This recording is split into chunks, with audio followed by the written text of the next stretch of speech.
Pai, teu servo vai trazer a tua mensagem diretamente aos nossos corações, Senhor Deus. Guarda teu servo, pastor Rafael. Guarda nas tuas mãos, proteja ele, Senhor, onde ele estiver nesses dias. Porque o Senhor é Deus, é o Senhor que nos guarda. E guarda ele essa noite. Protege, Senhor Deus. Capacita ele, Senhor Deus, a mensagem diretamente aos nossos corações. Em teu nome, Jesus, para todos sempre. Amém, Jesus. Amém. Glória a Deus. Paz do Senhor, meus amados. Amém, queridos. Segundo livro de Samuel, capítulo de número 4. Segundo livro de Samuel, capítulo de número 4. Vamos ao texto. Uma satisfação muito grande poder estar mais uma vez na casa do Pai, poder ver o rosto de todos vocês, poder abraçar muitos e poder ouvir uma palavra que com certeza vai impactar a nossa vida aqui esta noite. Amém? Segundo livro de Samuel, capítulo 4, verso 4. Diz assim o texto: E Jonatas, filho de Saul, tinha um filho aleijado. Ele tinha 5 anos quando chegaram as notícias de Jezreel a respeito de Saul e de Jonatas. Então a sua ama o tomou e fugiu. Mas aconteceu que quando ela se apressava para fugir, tropeçou e ele caiu e ficou coxo. Seu nome era Mefibosete.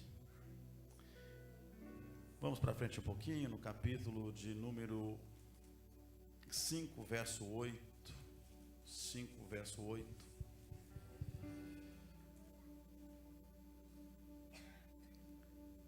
Então Davi disse naquele dia: quem passar para ferir os jebuseus irá pelo aqueduto subterrâneo, eliminará os coxos e os cegos, e quem a alma de Davi aborrece. Por isso diziam: nem cego nem coxo entrará na casa. Capítulo 9, verso 1 em diante. Capítulo 9, verso 1 em diante. Disse Davi: resta ainda alguém da casa de Saul para que eu lhe conceda favor por amor de Jonatas. E havia um servo da casa de Saul chamado Ziba, que foi chamado à presença de Davi, e o rei lhe perguntou: és tu Ziba? E ele respondeu: teu servo. Verso 3, perguntou-lhe o rei: resta alguém da casa de Saul para que eu lhe conceda favor da parte de Deus? E disse Ziba ao rei: resta ainda um filho de Jonatas, aleijado dos pés. Então o rei lhe perguntou: onde está? E disse o rei: eis que está na casa de Maquir, filho de Amiel, em Lodebar. Amém? Dá para dar glória? Senta adorando o nome de Jesus. Senta adorando o nome do Senhor. A Ele honra, a Ele glória e a Ele louvor. Deixa Deus te usar. Você tem que ter em mente os pensamentos que Deus pensa de você. Amém? Você tem que entender como que a gente está tão preocupado do que aquilo que as pessoas pensam da gente. Tem pessoas que elas vivem se policiando porque elas estão tão preocupadas daquilo que os outros pensam delas. Eu queria que você entendesse esta noite e se preocupasse do que Deus pensa de você. Aleluia. Porque os pensamentos de Deus não são os nossos pensamentos. As coisas de Deus, elas são antagônicas na nossa vida. Aquilo que a gente pensa, né, Marquinhos? A gente pensa algo e Deus tem algo tão diferente para nós. Porque para Deus, os pensamentos de Deus é aquele que é o último, este é o primeiro. O pensamento de Deus é que quem é o menor, para Ele é o maior. Dá para dar glória? O pensamento de Deus é que quem quer ser Senhor é aquele que serve. Eu sinto a presença de Deus aqui esta noite. Para Deus, aquele que é grande tem que ser pequeno. Aquele que quer subir, ele tem que descer. Eu disse outro dia aqui, aquele que está às vezes chorando, ele está alegre. E aquele que está sorrindo para Deus, em Deus, às vezes ele está triste, mas ele tem um sorriso, mesmo estando triste. E nós lemos um texto aqui esta noite, que talvez seja o personagem mais importante desse livro de 2 Samuel. Eu gosto de falar de Mefibosete. Eu estava anotando, tem mais de 2 anos que eu não falo desse Mefibosete aqui, né? Eu estava olhando as minhas anotações, fazem mais de 2 anos que eu não mato a saudade de falar de Mefibosete, porque a gente falando a palavra, a gente poderia passar 1 ano aqui pregando sobre Mefibosete, toda terça-feira, a gente não ia esgotar nunca, porque sempre terá uma revelação diferente, sempre terá uma palavra, sempre terão pessoas diferentes para ouvir, amém? E eu não tenho nenhuma dúvida, porque esse livro de 2 Samuel ele foi escrito em homenagem a Mefibosete. Ele é o personagem mais principal deste livro, e eu vou te provar que ele é o mais principal deste livro. Quando nós lemos o capítulo 4 aqui, na introdução desta mensagem, a gente vai entender que esse jovem, esse menino, esta criança, ele está vivendo numa fase de transição de poderes, de reino. O seu pai, ele vai ter um trauma emocional e um trauma psicológico e um trauma físico e um trauma financeiro, tudo ao mesmo tempo, tudo no mesmo dia, porque o seu pai Jonatas vai morrer e no mesmo dia seu avô, que é Saul, ou seja, o rei de Israel e o príncipe de Israel, que são o seu avô e o seu pai, eles vão ser mortos, né? Davi vai ascender ao trono e esta cultura oriental que eliminava todos os descendentes que poderiam significar qualquer ameaça, e aqui no caso Mefibosete era um sucessor direto do trono. E como ele então vai perder o pai e o avô no mesmo dia, houve uma matança nessa família muito grande também depois disso, por conta das guerras internas de poder. Pessoas vão morrer e aqui alguém que cuida desse menino, esta ama, que não sabemos o nome dela, mas esta mulher, ela toma esse menino e corre com ele para escondê-lo, para protegê-lo, e nesta fuga ela tropeça, e nesta queda este menino vai ter os pés quebrados, o menino dos pés quebrados, e ele com certeza não vai ter o tratamento necessário para ser restaurado, não vão colocar as ataduras ideais nele, não vão tratar das quebraduras, ao ponto de ele carregar esses defeitos físicos para o resto da vida. Ele vai se tornar um menino que vai viver durante muitos anos um anonimato na sua história. Ele vai para uma terra distante, lá ele vai ficar refugiado, lá ele vai ficar escondido. Davi vai ascender ao trono e os anos vão se passar. Quantos anos, pastor? Segundo pesquisadores, mais ou menos 20 anos de história vão se passar. Mefibosete não vai ser mais um menino, vai se tornar um homem, vai casar lá em Lodebar, vai ter um filho, né? Nós vamos depois conhecer aqui o nome do seu filho, e os anos vão se passar. E agora Davi, ele tem algumas coisas que a gente tinha dificuldade de entender. E uma delas é que no capítulo 5, verso de número 8, você vai ver que até um decreto, os estudiosos dizem que havia um decreto que Davi tinha uma certa apatia por pessoas que tinham dificuldades físicas. E essas pessoas que tinham dificuldades físicas, cegos, coxos, mancos, elas não podiam entrar no seu palácio, não podiam entrar na sua casa, elas não podiam entrar. E esses anos vão se passar, e você sabe que Davi tinha uma amizade muito grande com Jonatas. Se a gente for depois lá atrás ler um pouco mais, nós vamos entender desta aliança que está lá no capítulo 20, verso 14 ao verso 16, de 1 Samuel capítulo 20, você vai entender a aliança que Davi e Jonatas fizeram, porque Jonatas estava entendendo que o seu pai estava vivendo um tempo de decadência, seu pai estava perturbado e Deus havia rejeitado seu pai, e que ele, Davi, seu amigo, seria o futuro rei daquela nação. Então Jonatas faz uma aliança com o Davi, e eles se tornam grandes amigos. Mas vou repetir, 20 anos vão se passar, já não existe mais Saul, já não existe mais Jonatas, mas esse menino se criou, a sombra da história, se criou à margem da história, pastor Paulo, e vai chegar um dia, e talvez essa é uma das coisas que eu muito admiro em Davi, é que mesmo depois dele estar muito rico, depois dele ter conquistado muita coisa, depois dele ter o respeito e o prestígio de muitas nações, de ele ter um grande exército, dele estabelecer grandes fronteiras da nação, e depois de estar conquistando o auge de ser o maior rei daquela nação, da história de Israel, mesmo depois de próspero, ele não esquece de quem iniciou com ele a sua trajetória. Aleluia. Porque tem pessoas que quando elas crescem, elas esquecem de quem começou. Tem pessoas que depois de que elas são exaltadas, elas não lembram mais dos pequenos que começaram lá onde tudo era tão difícil, quando ninguém acreditava, mas alguém acreditou em você. Quando ninguém ficava do seu lado, alguém ficou do seu lado. E 20 anos se passam, e Davi um dia está no seu palácio.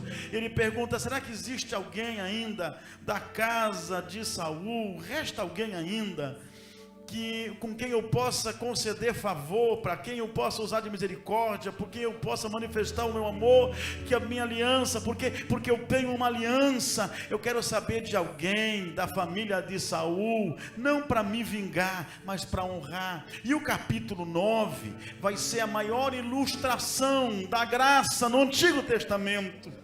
Eu vou repetir, o capítulo 9 de 2 Samuel é a maior manifestação da graça. Davi passa a ser a própria tipologia de Cristo, e as suas atitudes vão tipificar, vão ilustrar a graça no Antigo Testamento. Eu sinto a presença de Deus aqui.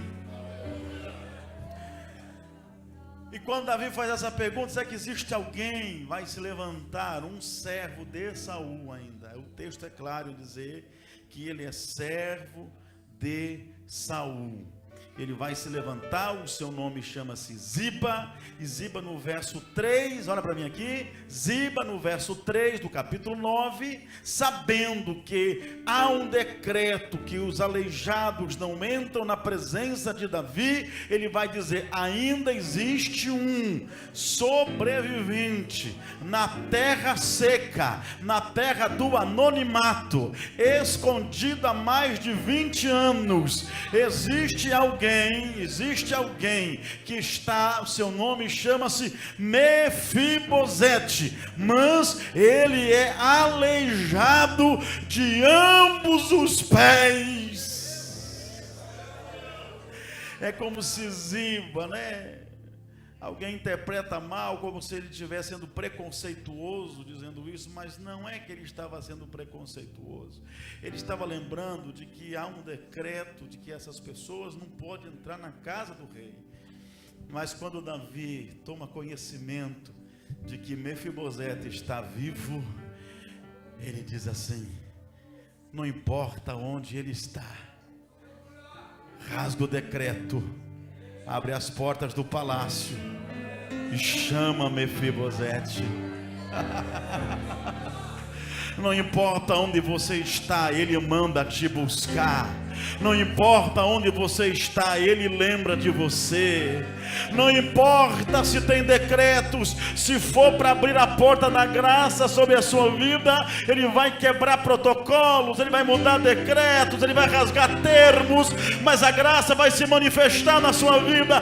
Quantos foram chamados por ele? Levante a mão ao céu. Quantos foram chamados pela graça? Quantos? Existe alguém? Existe alguém? Esse alguém é você, esse alguém sou eu. Nós somos chamados não porque merecemos, fomos chamados porque estamos numa terra seca, numa terra sem perspectiva. É porque estávamos esquecidos, é porque não tínhamos mais honra.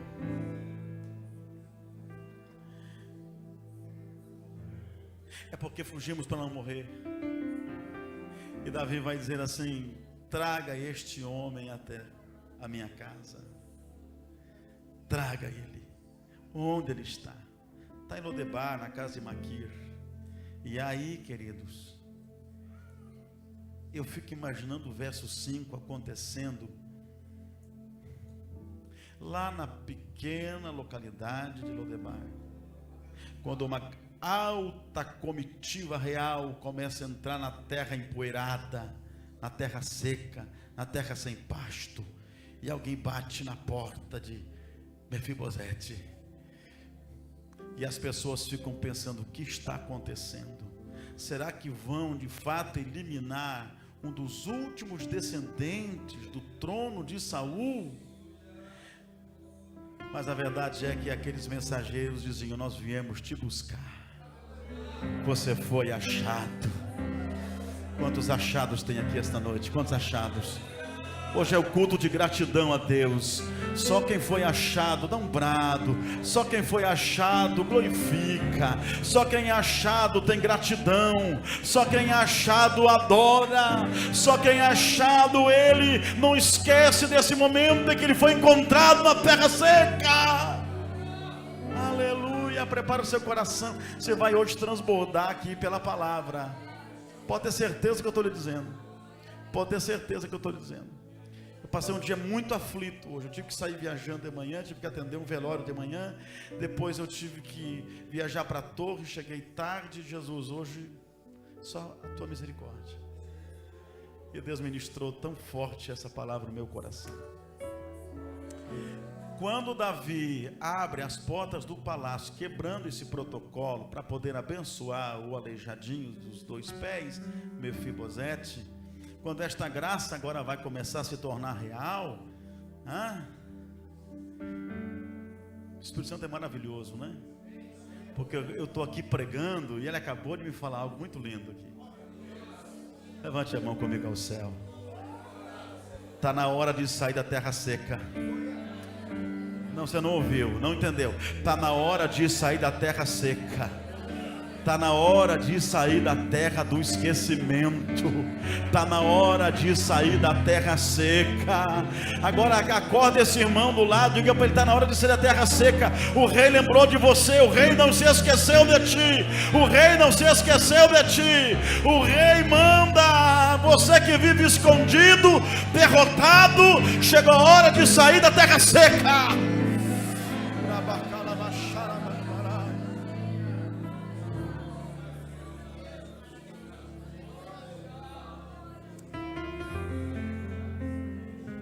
Olha só o verso 7, dá para nós fazer toda a mensagem da noite. Mas eu não posso ficar só no versículo, né?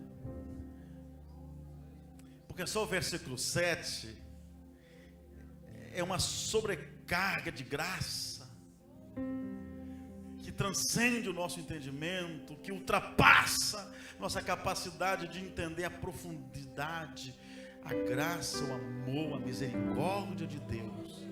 Porque quando Mefibosete, acostumado, vou falar de novo, com medo daquela cultura oriental de que se eliminava os descendentes, essa trajetória de Lodebar até chegar em Jerusalém, foi de medo, foi de desconfiança, foi que depois de 20 anos acharam de vir me buscar aqui. Uma escolta guarnecida, e eu vou entrar no palácio do rei. Aí no verso do número 7, quando Davi olha para Mefibosete, o aleijadinho dos 2 pés, Davi libera 4 palavras, que são 4 promessas que mudam a sua história, que mudam a minha história e que mudam a história de Mefibosete.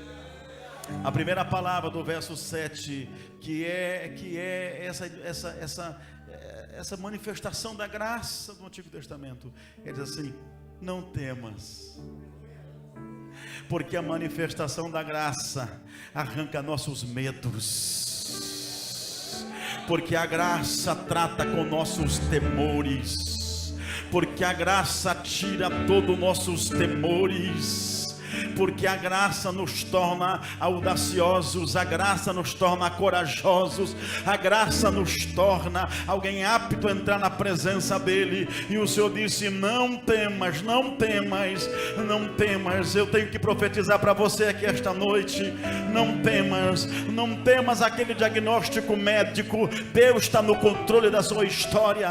Não temas esta crise econômica que chegou, parece que vai destruir a tua história. Não temas, Deus vai ser glorificado nessa história. Não temas a tua relação conjugal que está por um fio, ela vai se fortalecer, o amor vai ser renovado. Não temas, porque este filho e esta filha foi Deus que te deu, aleluia. Não temas, porque este projeto que Deus colocou no teu coração, nasceu no coração dele, ele vai concretizar. Não temas, diz o Senhor esta noite. Não temas, não temas ameaça, não temas, não temas as ameaças, não temas aqueles que estão conspirando contra a sua vida, porque o Senhor está dizendo aqui: você está no meu reino, e aqui quem manda sou eu. Eu estou te dizendo: não temas. Deus está arrancando temores de corações, medos. Deus está tratando dos nossos medos hoje. Vou correr a segunda palavra que Davi vai liberar no verso 7, é assim: eu estou tratando dos teus medos,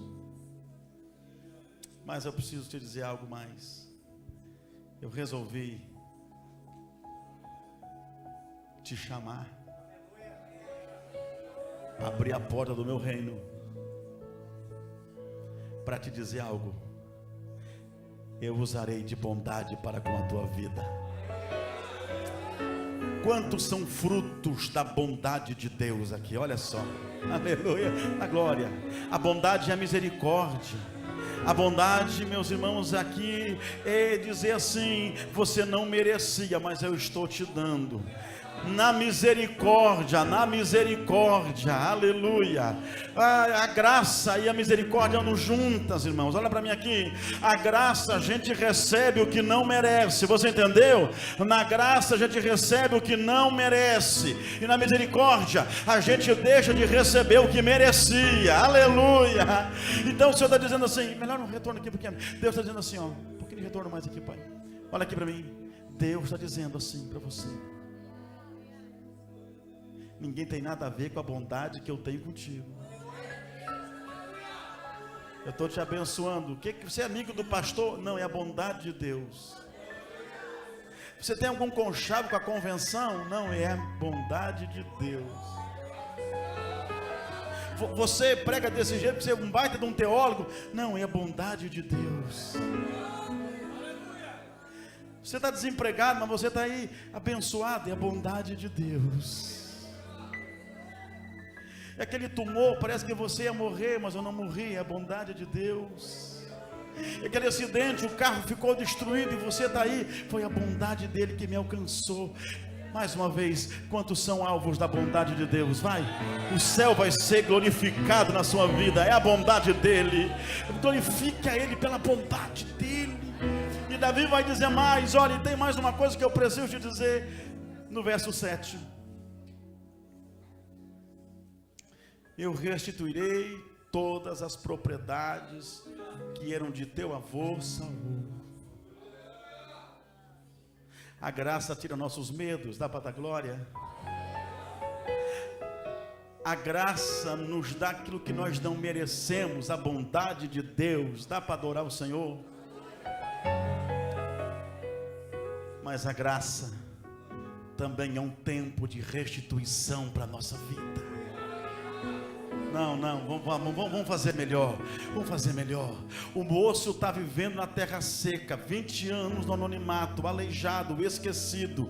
Ninguém lembra dele. Ele está vivendo de favores. E de repente ele é trazido para dentro do reino. E o rei diz para ele assim: eu vou devolver todas as terras que pertenciam ao teu pai e ao teu avô Saul. Sabe o que dizem os pesquisadores da época? Que naquele tempo, Saul era dono de pelo menos 30% do território de Israel. Tinham fazendas, tinham propriedades, tinham bairros inteiros, tinham grandes campinas que pertenciam. E aí sabe o que o rei está dizendo? Já estou mandando o registro de imóveis, fazer toda a documentação, porque a partir de hoje chegou o tempo da restituição na tua história. Oh meu Deus, eu sei que tem gente levantando a mão já, porque estão entendendo que é uma projeção profética aqui. Deus está dizendo: chegou o tempo de restituição na tua vida, chegou o tempo de vir para a tua mão que foi embora, chegou o tempo de voltar para as tuas mãos o que te levaram, chegou o tempo de desfrutar o que é teu por direito, chegou o tempo de você ter posto aquilo que tem estranho em cima. Deus está mandando o impostor sair de cima, Deus está mandando o invasor sair de cima, porque é o tempo de restituição. Graça é tempo de restituição. Dá para dar glória a Ele aqui?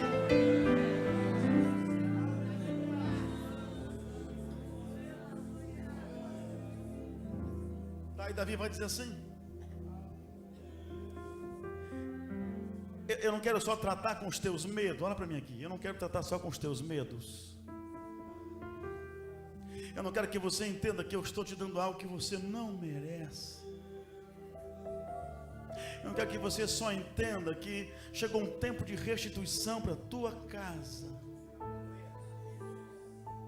Porque embora Ziba tenha 15 filhos e 20 servos que vão trabalhar para manter todas as propriedades de Mefibosete, Davi disse: eles vão cuidar das tuas fazendas, eles vão cuidar das tuas terras, eles vão plantar e vão colher, mas tu comerás pão à minha mesa todos os dias.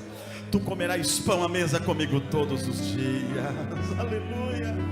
Sabe de uma coisa, amados? E eu, quando olho para esse texto, eu quero tirar assim rapidinho 4 privilégios de quem senta na mesa.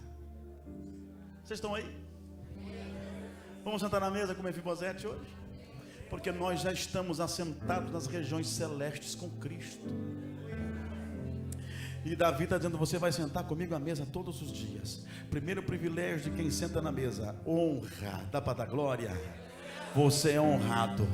Esse senta na mesa com Davi, esse senta junto. Irmão, sabe de uma coisa? Eu fico imaginando assim. Fico imaginando Salomão entrando na sala do banquete. Eu fico pensando Absalão entrando na sala do banquete. Aminon, Tamar, Joabe, só nata, só os grandes. Davi já está lá dizendo: ninguém come enquanto Mefibosete não entrar nesta sala. Passa Salomão com a sua honra, passa Absalão com a sua beleza, passa Joabe com a sua autoridade, passa Tamar com a sua formosura, passa Aminon com a sua perspicácia. E aí se ouve o toque das muletas. Ninguém senta na mesa enquanto Mefibosete não sentar conosco. Aleluia. Sentar na mesa é ser honrado pelo rei, é estar entre os príncipes de Deus. Sentar na mesa naquele tempo era símbolo de sustento. Nunca mais tu vais ter terra seca, nunca mais te faltará sustento, nunca mais tu viverás sem o meu sustento. Aleluia, eu estou sentindo a presença de Deus aqui. Sentar na mesa com o rei é ter intimidade com ele. Por quê? Porque era costume dos reis orientais daquela época, antes de baixarem um edital, um decreto, uma lei, uma norma, o rei se assentava com esses convidados na mesa e dizia assim: antes que a nação toda saiba, eu vou abrir o meu coração para vocês. Vocês saberão em primeira mão os meus planos e os meus projetos. Deus tem uma mesa para esta nação. Deus tem uma mesa para os profetas dessa nação. Deus tem planos com o nosso Brasil, mas Ele vai falar com aqueles que sentam à mesa com Ele. Quantos querem ouvir o que Ele tem para esta nação? Quantos querem ouvir o que Ele tem para a nossa casa? Quantos querem ouvir o que Ele tem para esse país? Eu sinto que Deus precisa levantar homens que sentem na mesa com Ele. Dá para dar glória. Aquelas mesas, elas eram mesas belíssimas, toalhas bordadas a ouro, fios de ouro, que desciam até quase encostar ao chão. Aquelas mesas compridas, toalhas lindíssimas. E quando ajeitavam Mefibosete,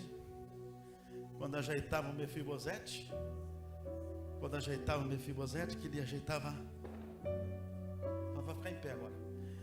Quando ajeitava Mefibosete, pegava a toalha, sentava na mesa, e quem entrava jamais via os pés do aleijadinho. Senta na mesa, os defeitos desaparecem. Agora senta, Márcia. Ajeita aí. Aleluia. Dá para dar glória. Senta na mesa. Defeitos somem. Só quem sabe muito da tua vida para saber, para conhecer. Porque quem te vê sentado na mesa não sabe os teus defeitos. Eles desaparecem quando você senta na mesa com Ele. Dá para adorar o nome de Jesus. Dá para adorar, crente.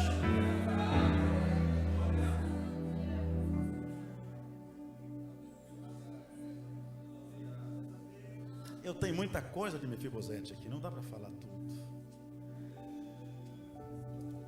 Aí a história vai ser linda demais. Vai passar aí o capítulo 9, capítulo 10, capítulo 11, capítulo 12. No capítulo 13 começa a acontecer uma crise no reino. Amnon se apaixona loucamente por Tamar. Vai cometer um incesto, um estupro com a sua própria meia-irmã, causando nisso toda a indignação e a ira de Absalão, que vai isto culminar numa trama de morte dentro da família real. E Absalão trama a morte de Amnon, por conta de estar ferido por sua irmã Tamar. Por quê? Porque 2 anos se passaram e Davi não fez nada. Ele foi fazer justiça com as suas próprias mãos. E aí no capítulo de número 14, encerra esta crise com o coração de Absalão tomado de ira. E no capítulo 15 a crise se torna aguda e vai ser a maior crise da história de Davi. Capítulo 15, a maior crise da história. Porque Absalão vai promover a rebelião, vai tomar o trono e Davi vai ter que fugir. E quando Davi vai estar na última casa ainda no perímetro de Jerusalém, fugindo, descalço, com um saco de pano sobre a sua cabeça, humilhado, chorando, com 600 homens fugitivos, a maioria estrangeiros, ele vai parar. E lá no capítulo de número 16, é o capítulo como eu gosto de mencionar aqui. E talvez esse capítulo seja o capítulo que todos nós já tenhamos vivido na nossa vida, em algum tempo da nossa história. Qual é o capítulo, pastor Rafael Schmidt? Capítulo 16, é o capítulo da mentira. Porque se Ziba se aproximou de Mefibosete, ele estava interessado na herança de Mefibosete. Cuide com os Zibas da sua história. E no capítulo número 16, no verso 3, perguntou o rei para Ziba: Ziba, onde está Mefibosete? Por que ele não veio fugir comigo? E aí Ziba respondeu no verso 4: eis que tudo que pertence a Mefibosete é tua possessão. No verso 3, e perguntou-lhe o rei: onde está o filho de teu senhor? E Ziba respondeu ao rei: eis que ele ficou em Jerusalém, porque disse: hoje a casa de Israel me restaurará o reino de meu pai. Você viu uma mentira aqui? Ziba, quando Mefibosete soube que Davi ia fugir para não enfrentar o seu filho, ele disse assim para Ziba: prepara o mantimento, prepara o lombo do animal. Eu sou aleijado, eu não posso montar no animal. Eu vou te esperar para você me colocar em cima do animal, e eu vou no lombo desse animal, com os mantimentos que eu estou te pedindo, eu vou fugir com Davi. Só que Ziba não foi buscar Mefibosete, roubou os mantimentos, correu na frente e contou uma mentira. E disse: o senhor sabe que Mefibosete sempre alimentou de que ele é o herdeiro legítimo do trono, e essa confusão entre você e o seu filho vai gerar uma instabilidade tão grande, que vai ser aonde ele vai entrar e vai tomar a posse do reino, porque ele já é rico, já tem 30% da nação, ele vai tomar o reino. Era mentira. Você já teve um capítulo da mentira na sua vida? Que colocaram pessoas contra você por conta de mentiras, que estragaram a sua amizade com alguém por conta de uma história caluniosa? Já fizeram, já passou por isso? Você já passou pelo capítulo da mentira, que é exatamente esse?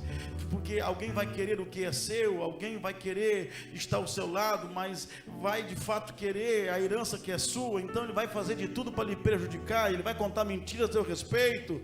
E nós estamos vivendo a era do fake news, estamos vivendo a era das meias verdades, estamos vivendo a era da calúnia, da difamação. Sim, meus amados, e aqui no capítulo 16, Mefibosete vai viver na sua história o capítulo da mentira, porque ele vai ficar esperando para ir embora, mas aquele que era para ser seu fiel escudeiro acabou lhe traindo. E Davi fica tão irado que no verso 4 vai dizer assim: então eu ainda sou rei nessa nação, estou fugindo, mas eu sou rei. A partir de hoje eu estou fazendo um decreto. Se é assim como você está me dizendo, todos os bens, todas as terras de Mefibosete passam para você, Ziba. Ziba apertou a mão de Davi e disse: vou voltar para cuidar do que é meu então. Capítulo do prejuízo. Capítulo em que levaram tudo que era seu.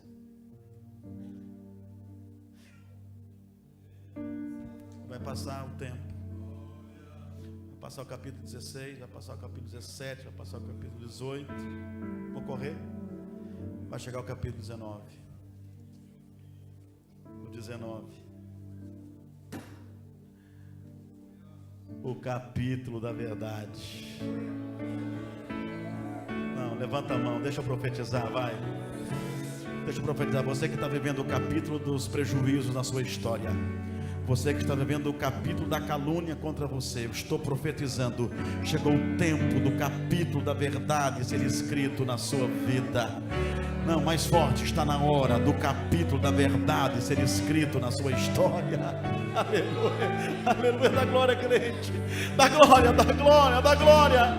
Contaram mentiras, te prejudicaram, contaram mentiras, te tiraram amigos, contaram mentiras, destruíram a tua casa, contaram mentiras, te afastaram de pessoas que você ama, contaram mentiras, te prejudicaram em todas as áreas da sua vida. Mas Deus está dizendo: o rei está voltando para Jerusalém. O que o Ziba, que te faz tantos males, nunca espera é que Davi vai voltar para Jerusalém. Davi vai voltar para Jerusalém. Davi vai voltar para Jerusalém. O que o diabo não espera que você vai dar a volta por cima, ele conta que soterrou, que acabou, que zerou você, mas ele vai levantar você da cinza, do pó. Você vai voltar para Jerusalém. Eu vou deixar você adorar a Deus.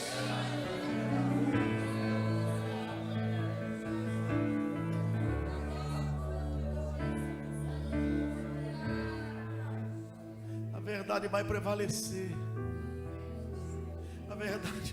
A verdade vai chegar. A verdade e a mentira vão ficar cara a cara. Dá para dar glória? A verdade e a mentira vão ficar cara a cara. Eu tenho que correr no capítulo 19, versículo de número 24. Davi volta para Jerusalém. Joabe acaba matando Absalão. Davi chora muito, muito, muito, muito. Davi amava tanto seu filho. Amava tanto Absalão, que abdicou do trono para não matar o seu filho, para não perder o seu filho. Mas perdeu, chorou muito, chorou muito, chorou muito, chorou muito. Mas voltou para Jerusalém. E quando voltou para Jerusalém, começou a reunir todas as lideranças, os sacerdotes, os Zadok, e trouxe mais gente, trouxe Abiatar, e foi trazendo Joabe, foi trazendo, e de repente chegou 1000 homens de Benjamim, que vinham vindo caminhando para conversar com Davi, para recomeçar o reino. E daí no meio desses 1000 de Benjamim, vem chegando o disfarçado Ziba, porque ele sempre vem no meio da multidão, ele chega infiltrado. Chegou e Davi disse: vem para cá, Ziba, porque Mefibosete já está aqui para nós termos uma conversa. Verso 24 também: Mefibosete, filho de Saul, desceu para encontrar-se com o rei. Mas desde que Davi saiu de Jerusalém, escute, Mefibosete nunca mais lavou os seus pés, nunca mais tratou das suas feridas, nunca mais tirou a barba, nem lavou mais as suas vestes, desde o dia que Davi partiu, até o dia que voltou para sua casa em paz. E no verso 25, aconteceu que quando ele chegou a Jerusalém para receber o rei lhe disse, verso 25: por que não foste comigo, Mefibosete? Verso 26, a verdade, Mefibosete e Ziba. E ele respondeu: meu senhor, ó meu rei, o meu servo Ziba me enganou, porque o teu servo dizia: eu mandarei selar um jumento em que eu possa montar, e eu irei com o rei, pois o teu servo é coxo. E ele, além de não me buscar, me caluniou o teu servo diante do meu senhor, rei. Mas meu senhor, ó rei, tu és como um anjo de Deus para mim, faz o que tu parecer bem aos teus olhos. Aí Davi disse, olhou e disse: o que eu faço? Estou vendo que esse homem é inocente. Eu preciso escrever um capítulo da verdade para Mefibosete. Daí disse assim: então foi o seguinte, vamos repartir ao meio essa herança, e a metade fica com você, e outra metade fica para Ziba.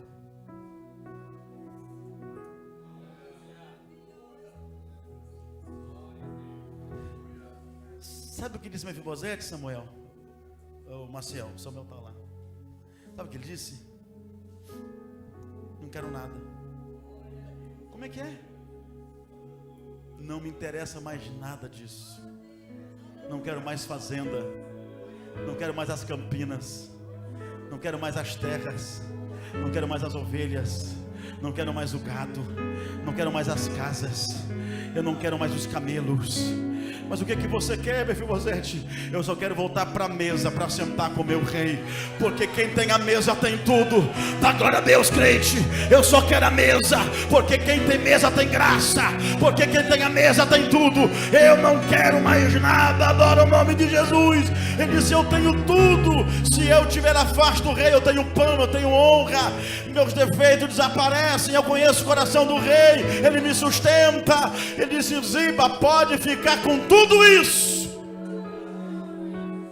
Tem gente hoje brigando nas igrejas por bicicleta velha,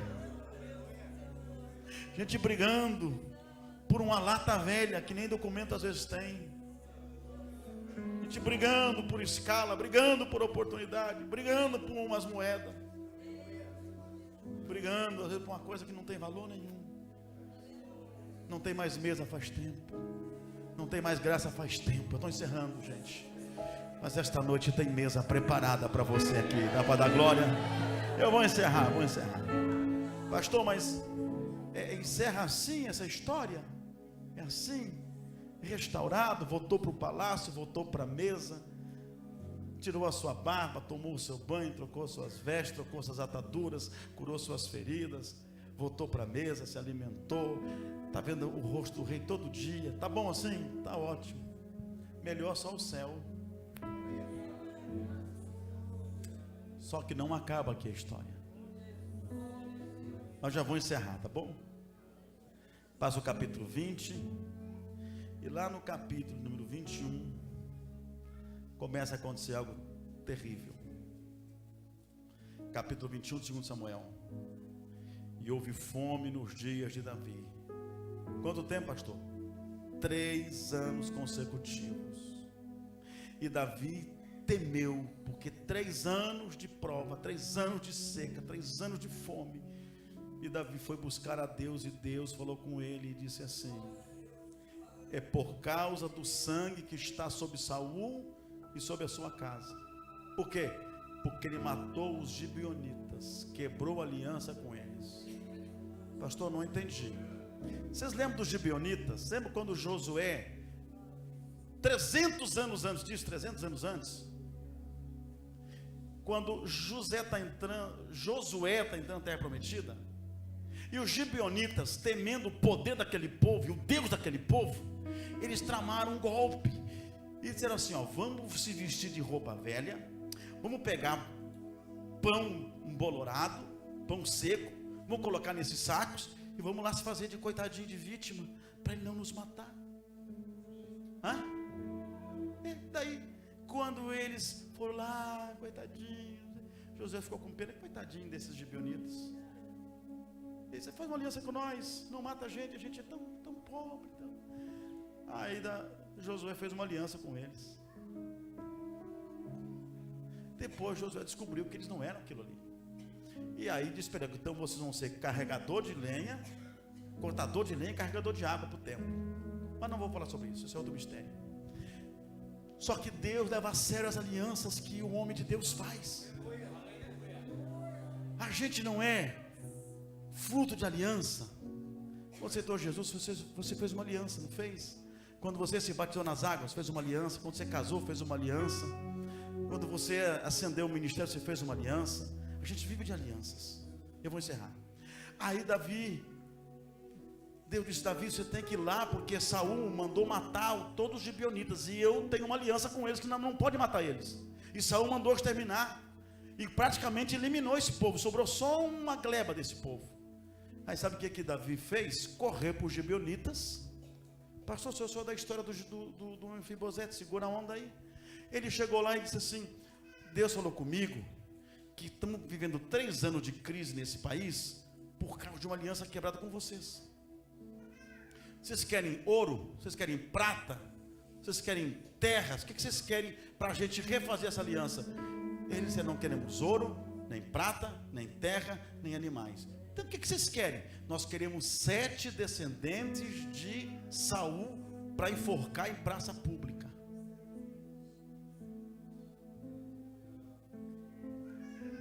Se o Senhor me der 7 descendentes de Saul, a gente fecha o pacto, renova a aliança e segue a história.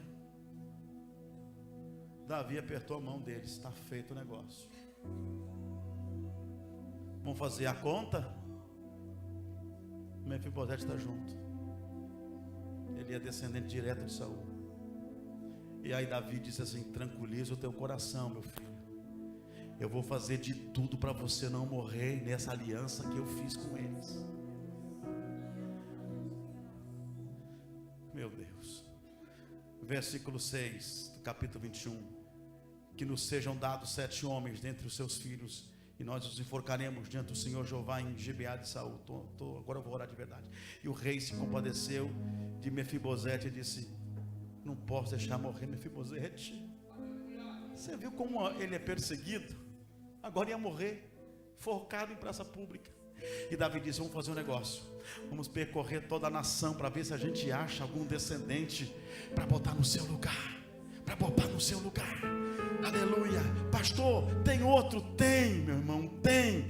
capítulo 21, versículo 8, anota para você não me ligar depois e dizer, pastor, sabe que existe mesmo? Existe. 21 e verso 8, mas o rei tomou 2 filhos de Rispa, aleluia, filha de Aiá, que gerou de Saul, ou seja, Armoni e Mefibosete, e os 5 filhas de Merabe, que eram das filhos da filha de Saul, aleluia. Não entendi, pastor. No versículo de número 8, Davi encontrou um filho de uma concubina de Saul, que estava escondido, seu nome também era Mefibosete, e Davi disse, encontrei o substituto para Mefibosete.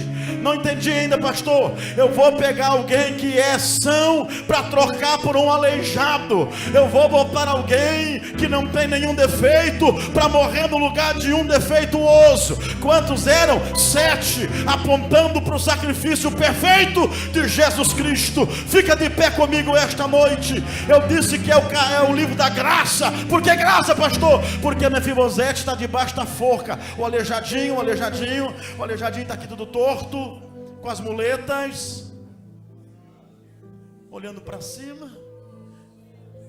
E um Mefibosete que ele nem conhecia, sem defeito, não devia nada.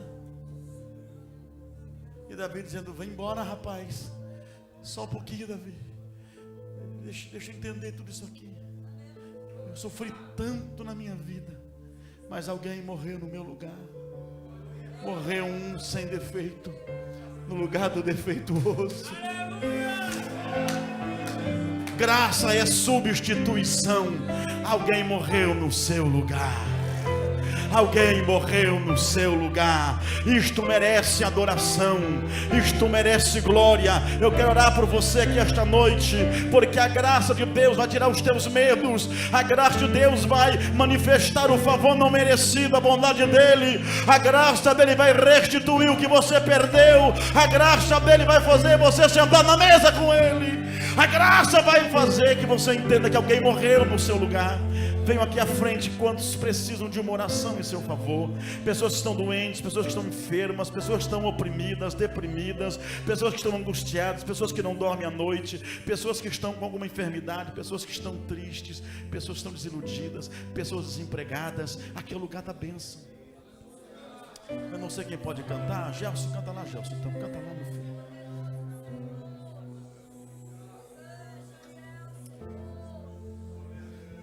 Venha provar a graça. Venha viver a graça, por favor.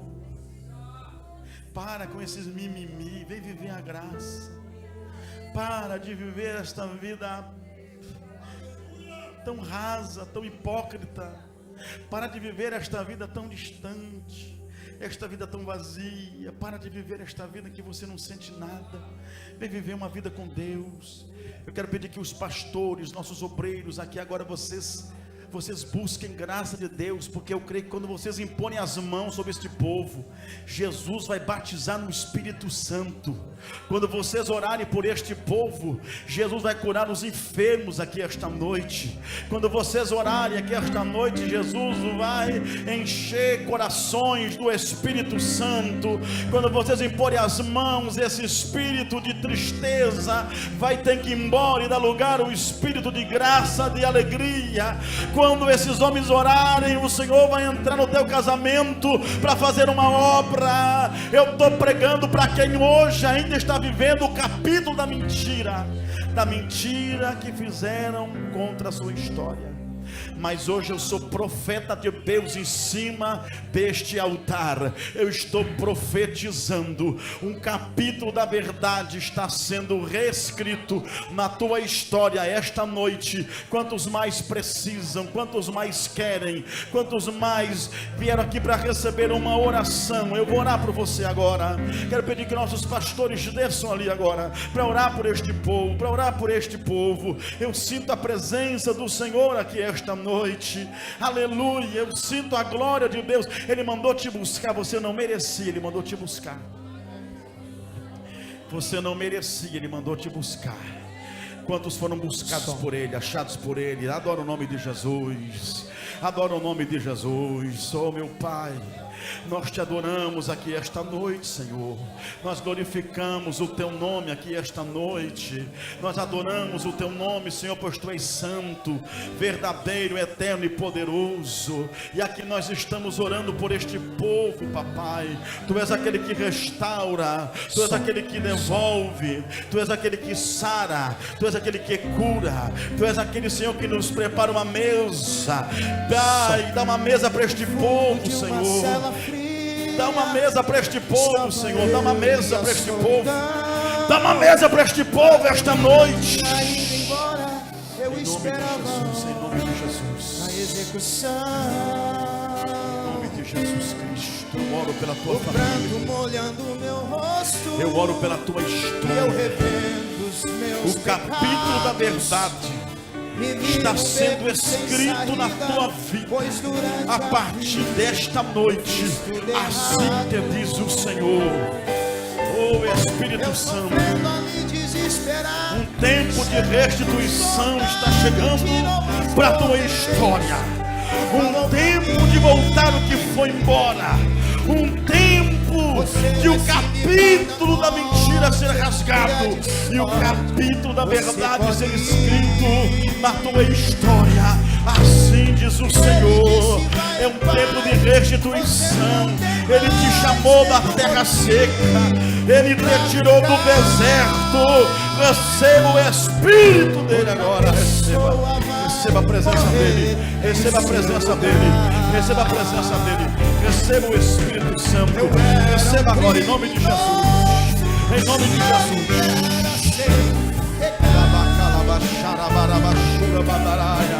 Eu creio na tua vitória. Tu és alvo da bondade dele. Ele é o Deus da tua restituição.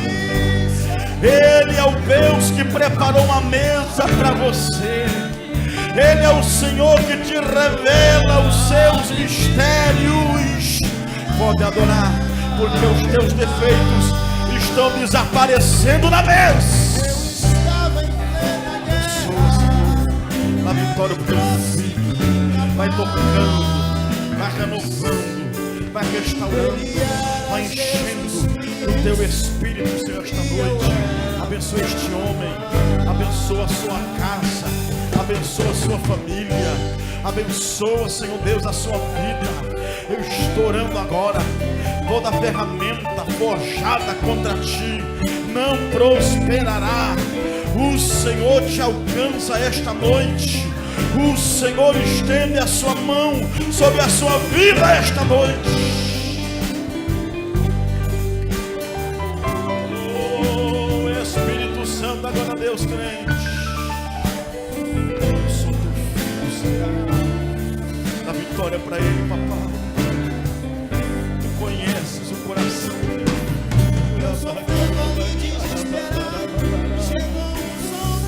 O Senhor tem um plano com a tua vida. O Senhor tem um projeto com a tua vida. O diabo já tentou ceifar a tua vida tantas vezes, mas o Senhor preparou uma mesa para a tua vida. O Senhor preparou uma mesa para a tua história. Você não tem mais nenhum motivo para ficar. Outra pessoa vai morrer em seu lugar. Levanta a mão para cima e adora. Eu era um criminoso e ele era sem pecado. Não temas. Usarei de bondade para com a tua vida. Eu entro com provisão na tua casa. Eu entro com provisão na tua história. Fiz uma aliança contigo. Eu te prendi com uma aliança. E eu não me esqueço das alianças. Eu vou quebrar protocolos. Eu vou quebrar regras para te abençoar. Porque eu preparei uma mesa para desaparecer os teus defeitos. Eu te escolhi, diz o Senhor. Jesus Cristo. Dá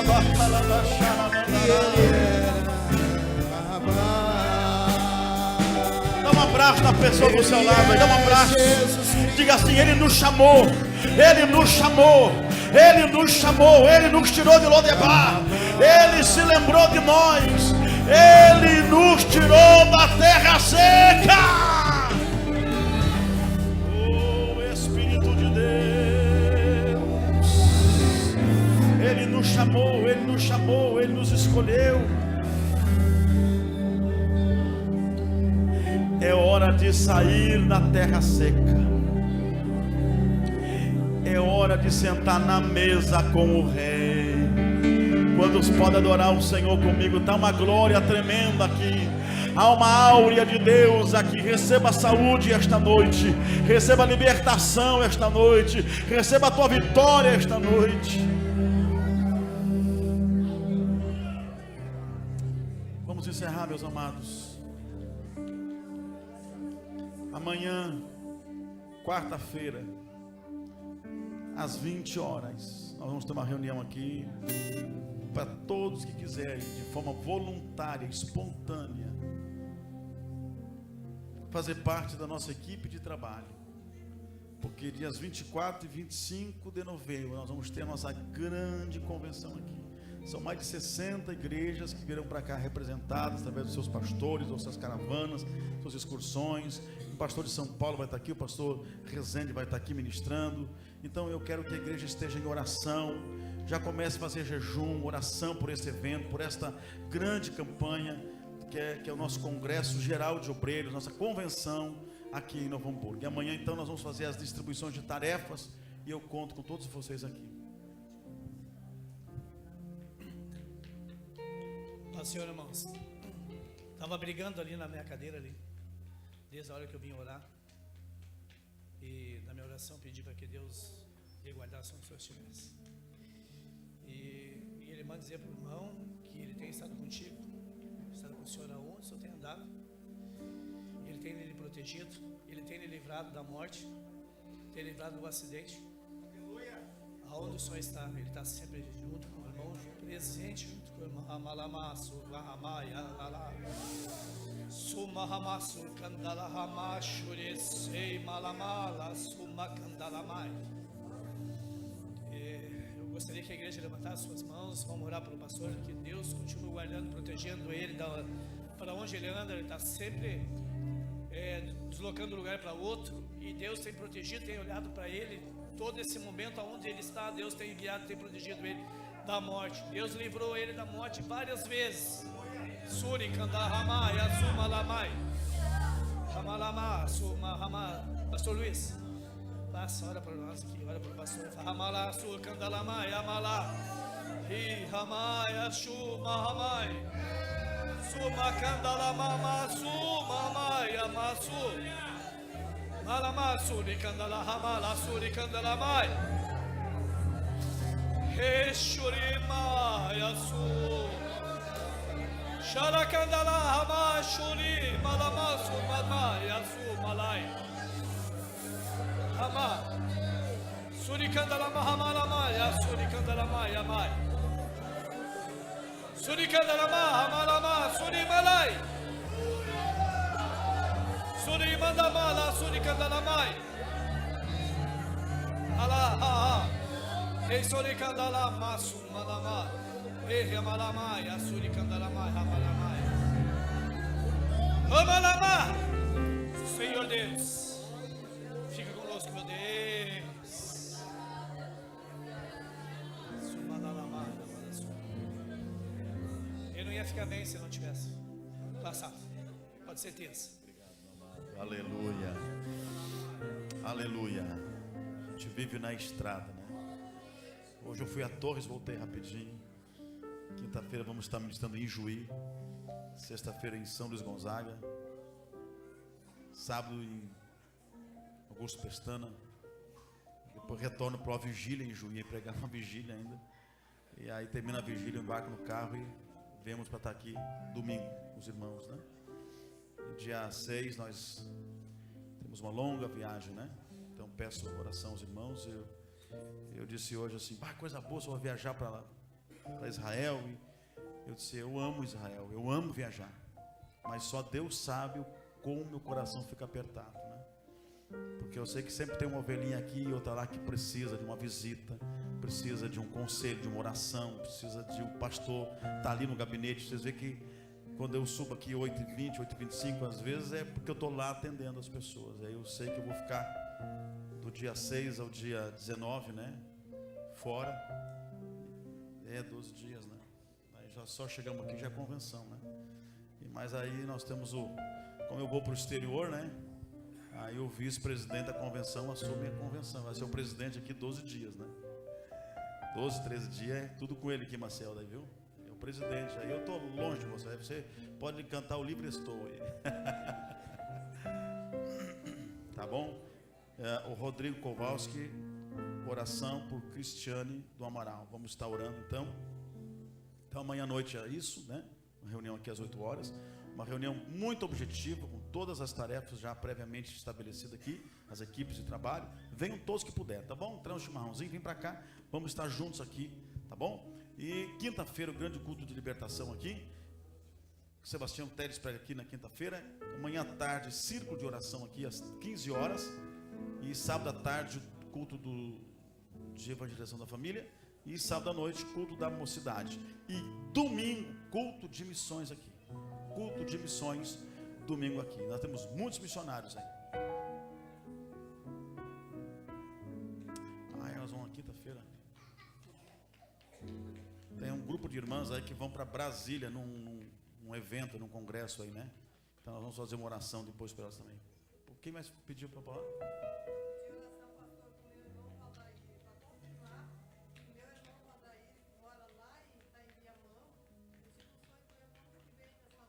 Então vamos orar. Só quem pregava essa mensagem é o meu irmão Marco. Vamos orar. Essa mensagem que o senhor pregou, o senhor prega a mensagem do meu irmão nessa noite. E meu irmão teve muito nas drogas, mas ele prega quem ouvia pregar essa mensagem é o meu irmão. E eu senti pedir oração do senhor nessa noite, né? E eu porque eu fui obrigada a falar que na outra terça o senhor tinha me mostrado o que o pastor Paulo entregou nessa noite é de Deus. E outra coisa, tem mais irmãos aí em cima desse altar, que eles vão aí para cima, muitas vezes, quem só receber do Senhor a mensagem que vocês entregam, tem pessoas que saem e não entregam mensagem. Eu tenho que te colocar como vaso. Não te cala, profeta. Entregar mensagem do Senhor. Muitas vezes, irmão, Amém. obreiro aí está arrumando lutas muito grandes para Falando Jesus. eles não têm coragem, porque o Senhor prega a palavra e eles ficam esperando. Só que tem pessoas que saem lutando a identificar com quem está aí dentro da casa do Senhor, porque eles não entregaram a mensagem profética que meu pastor Paulo. Amém, mãe Eva. Tem que falar. Tem que falar. Levante a mão comigo ao céu. Nosso Deus, nosso Pai. Oramos, Senhor, pelo irmão da tua serva, da mãe Eva, Senhor Deus, o Aldair. Estenda tuas mãos, Senhor, para alcançar este homem. Agora, Senhor, nós estamos orando pelo grupo de irmãs que estarão viajando para Brasília, Senhor. Que o Senhor guarde elas e que seja uma bênção essa viagem. Oramos, Senhor Deus, por esse pedido de oração que está aqui pela Cristiane do Amaral. Oramos por todos os nossos internautas que interagiram, Senhor, durante o culto na rede social. Senhor, todos os pedidos de oração que foram feitos, Senhor, o Senhor alcance essas vidas, nos dê uma semana abençoada e basta a tua graça e da tua bênção. Nós assim oramos em nome de Jesus. Que a graça de nosso Senhor Jesus Cristo, o amor de Deus Pai, a comunhão e a consolação do Espírito Santo sejam sobre todos vós hoje e sempre. E a igreja que concorda diz amém. Dá uns 10 para o Senhor aí, não vai embora. Dá uns 10 abraços aí. Aleluia.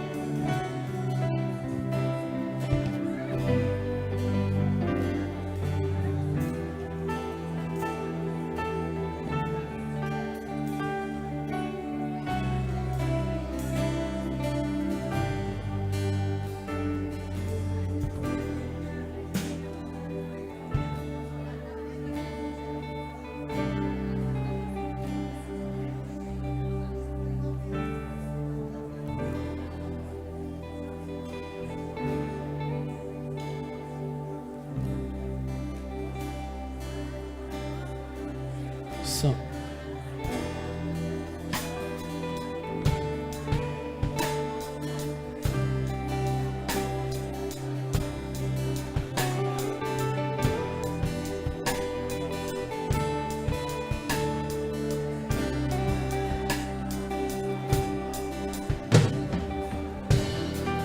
Antes de eu falar